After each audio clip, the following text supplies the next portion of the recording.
Selamat datang di sesi pembahasan mendalam kita. Hari ini kita akan coba bongkar salah satu buku, mungkin bisa dibilang buku paling fundamental yang pernah ada ya. Betul sekali. The Wealth of Nations, karya Adam Smith. Nah, dari sumber-sumber yang Anda berikan, kita langsung ke pertanyaan intinya aja deh. Apa sih yang bikin sebuah negara itu makmur?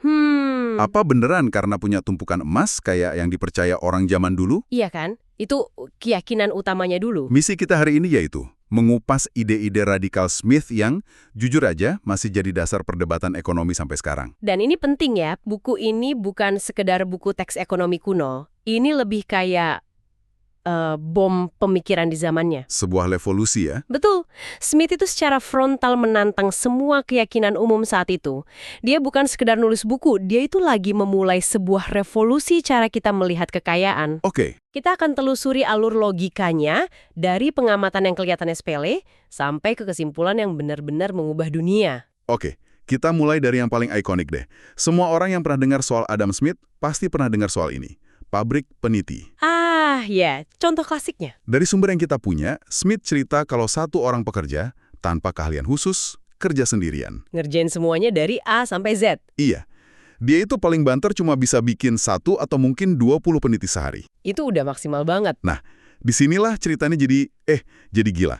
Smith kemudian ngelihat sebuah pabrik kecil. Isinya cuma 10 orang. Cuma 10 ya? Tapi, mereka bagi-bagi tugas.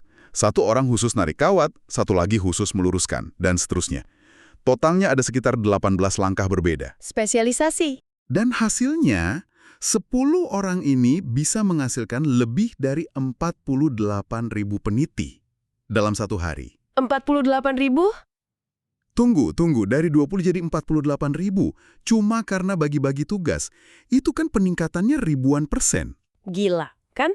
Kok bisa efeknya sedramatis itu? Nah, pertanyaan bagus, karena Smith sendiri menguraikannya. Dia bilang ada 3 alasan utama. Kenapa pembagian kerja atau division of labor ini begitu dahsyat. Oke, apa aja tuh? Pertama, setiap pekerja jadi makin ahli dan cepat. Latihan bikin sempurna, kan? Jelas. Kedua, mereka hemat waktu. Nggak perlu pindah-pindah tugas, ganti alat, ganti posisi, alurnya jadi lancar. Masuk akal. Dan yang ketiga, ini yang paling menarik. Saat orang fokus pada satu masalah kecil, mereka cenderung nemuin cara yang lebih gampang, lebih cepat. Ini memicu inovasi. Mesin sederhana untuk bantu pekerjaan mereka. Tepat sekali. Jadi ini bukan cuma soal kerja lebih keras, tapi kerja lebih cerdas. Secara sistem. Sistemnya yang diubah. Tapi ini kan contoh pabrik peniti abad 18.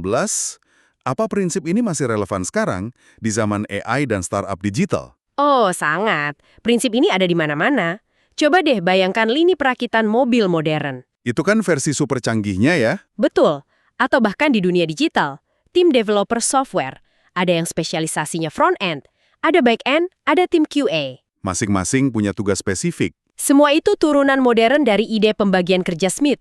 Skala masyarakat kita yang kompleks ini hanya mungkin karena ada spesialisasi yang ekstrem. Wow. Smith bahkan bilang, mantel wall yang dipakai buruh paling sederhana aja, itu hasil kerjasama ribuan orang.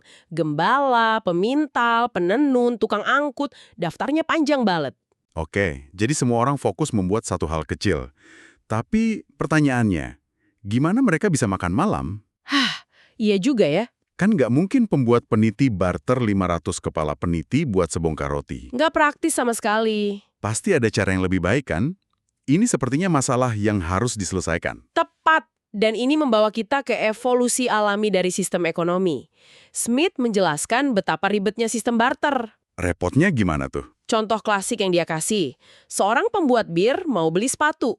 Dia punya banyak bir, tapi si tukang sepatu lagi nggak butuh bir. Dia butuhnya daging. Wah, nggak ketemu dong. Nggak ketemu. Si tukang daging butuh roti, bukan bir. Akhirnya, nggak ada transaksi.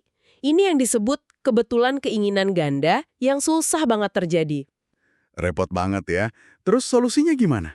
Nah, karena barter itu ribet, orang-orang akhirnya cari jalan keluar. Mereka mulai pakai satu barang yang semua orang setuju punya nilai sebagai perantara. Semacam alat tukar universal gitu ya? Betul. Awalnya bisa apa aja, ternak, garam, kerang. Tapi lama-lama logam mulia kayak emas dan perak jadi pilihan utama. Kenapa harus logam mulia? Karena tahan lama, nggak gampang rusak, bisa dibagi-bagi jadi kepingan kecil tanpa hilang nilainya, dan gampang dibawa-bawa. Masuk akal. Lahirlah konsep uang. Tepat. Oke, uang menyelesaikan masalah barter. Tapi ini kan malah memunculkan pertanyaan baru, yang lebih rumit. Gimana kita nentuin harga sesuatu? Nah, ini dia. Kenapa secangkir kopi harganya sekian, dan sebuah mobil harganya jauh lebih mahal? Apa kata Smith soal ini? Ini salah satu inti pemikiran Smith. Dia memecah harga atau nilai tukar sebuah barang jadi 3 komponen dasar. 3, oke. Pertama, upah. Bayaran untuk kerja keras para buruh yang membuatnya. Oke. Kedua, keuntungan. Ini imbalan buat si pemilik modal yang udah ambil resiko, beli bahan baku, sediain alat. Wajar. Dan ketiga, sewa, yaitu bayaran untuk pemilik tanah tempat produksi itu berlangsung. Jadi, harga alami sebuah barang itu pada dasarnya total dari upah, keuntungan, dan sewa yang wajar. Benar, itu yang Smith sebut harga alami. Tapi kan di pasar kita sering lihat harga naik turun. Betul, fluktuatif. Nah itu yang dia sebut harga pasar. Harga pasar ini dipengaruhi penawaran dan permintaan.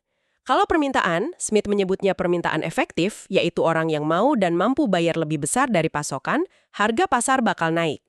Di atas harga alaminya. Betul. Sebaliknya, kalau pasokan melimpah, harga jatuh.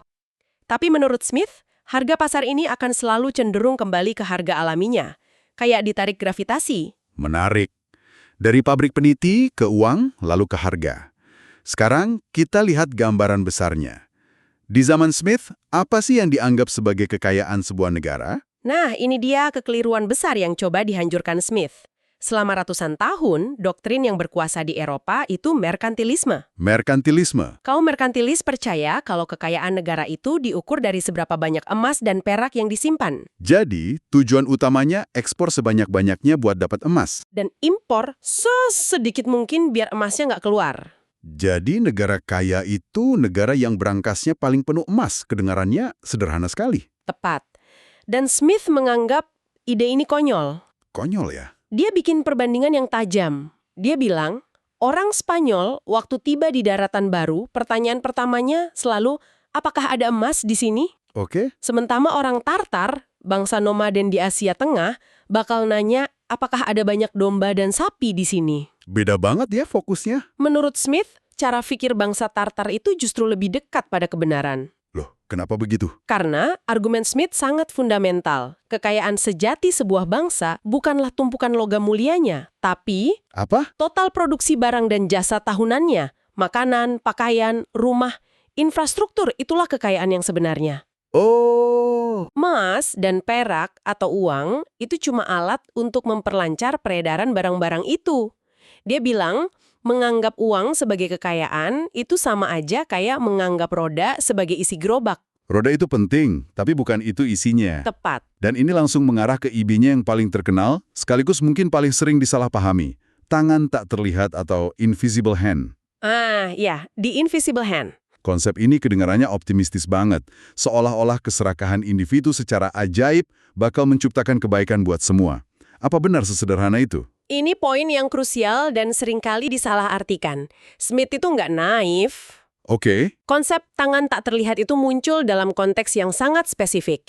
Dia berargumen bahwa ketika seorang pengusaha mencoba cari untung maksimal buat dirinya sendiri, Niatnya murni egois. murni untuk keuntungan pribadi. Dia secara alami akan mengarahkan modalnya ke industri dalam negeri karena dianggap lebih aman. Dan ke usaha yang menghasilkan nilai paling besar. Oke, untuk keuntungan terbesar. Dan seolah-olah dipimpin oleh tangan tak terlihat, tindakannya itu justru berkontribusi pada peningkatan total pendapatan dan kekayaan masyarakat secara keseluruhan. Jadi hasilnya positif meskipun niat awalnya egois. Tepat. Tapi penting untuk dicatat, tangan tak terlihat ini nggak beroperasi dalam ruang hampa. Maksudnya? Smith sangat percaya pada pentingnya kerangka hukum, keadilan, hak milik, dan persaingan yang sehat. Tangan tak terlihat bisa gagal total kalau ada monopoli, penipuan, atau kolusi. Jadi ini bukan soal keserakahan itu baik. Bukan, tapi lebih ke bagaimana sistem pasar yang kompetitif bisa menyalurkan kepentingan pribadi untuk menghasilkan manfaat sosial yang lebih luas. Oke, ini jadi lebih masuk akal sekarang. Nah, untuk melihat bagaimana ide-ide ini beraksi di dunia nyata, mari kita masuk ke studi kasus besar dari buku ini. monopoli perdagangan Inggris dengan koloninya di Amerika. Betul sekali. Ini contoh sempurna dari ideologi merkantilisme yang dilawan Smith. Dan di sini Smith membuat sebuah pembedaan yang sangat tajam dan cerdas. Dia nggak anti terhadap perdagangan dengan koloni. Sebaliknya, dia bilang perdagangan itu sendiri sangat menguntungkan. Oh, perdagangannya malah bagus. Sangat. Karena koloni menyediakan pasar baru yang luas untuk barang-barang Inggris, dan sebaliknya, Inggris bisa dapat produk koloni kayak tembakau dan gula dengan lebih mudah. Ini situasi yang saling menguntungkan. Klasik win-win. Tapi, ada tapinya kan? Apa masalahnya? Masalahnya bukan pada perdagangannya, tapi pada monopolinya. Pemerintah Inggris memberlakukan aturan ketat yang melarang negara-negara Eropa lain berdagang langsung dengan koloni Amerika. Semua harus lewat Inggris. Tujuannya biar semua untungnya masuk ke Inggris aja. Tepat. Ini inti dari kebijakan merkantil. Pembatasan impor dan kontrol perdagangan demi keuntungan sendiri. Dan menurut Smith, kebijakan ini justru merugikan Inggris sendiri. Kok bisa? Bukannya untung besar dari monopoli itu bagus buat Inggris? Nah, disinilah kejeniusan analisis Smith. Dia bilang, dengan adanya monopoli, tingkat keuntungan di jalur perdagangan kolonial ini jadi sangat tinggi secara artifisial. Oke, keuntungannya jadi nggak wajar. Akibatnya apa? Modal dari seluruh Inggris yang tadinya mungkin diinvestasikan di berbagai sektor, perdagangan dengan Prancis, Spanyol, tersedot semua ke satu jalur ini. Oh, jadi nggak seimbang. Tepat. Smith menggambarkannya kayak aliran darah yang tiba-tiba semuanya dipaksa mengalir ke satu bagian tubuh, sementara bagian tubuh lainnya jadi kekurangan darah. Jadi ekonominya menjadi tidak sehat. Persis. Perdagangan dengan negara tetangga di Eropa itu cepat, modal bisa berputar berkali-kali setahun, sementara perdagangan dengan koloni di seberang Atlantik itu lambat. Modal baliknya lama. Benar.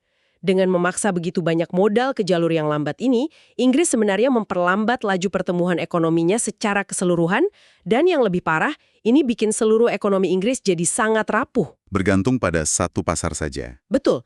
Kalau terjadi perang atau pemberontakan di koloni, yang akhirnya memang terjadi, seluruh bangunan ekonomi itu bisa runtuh. Wow.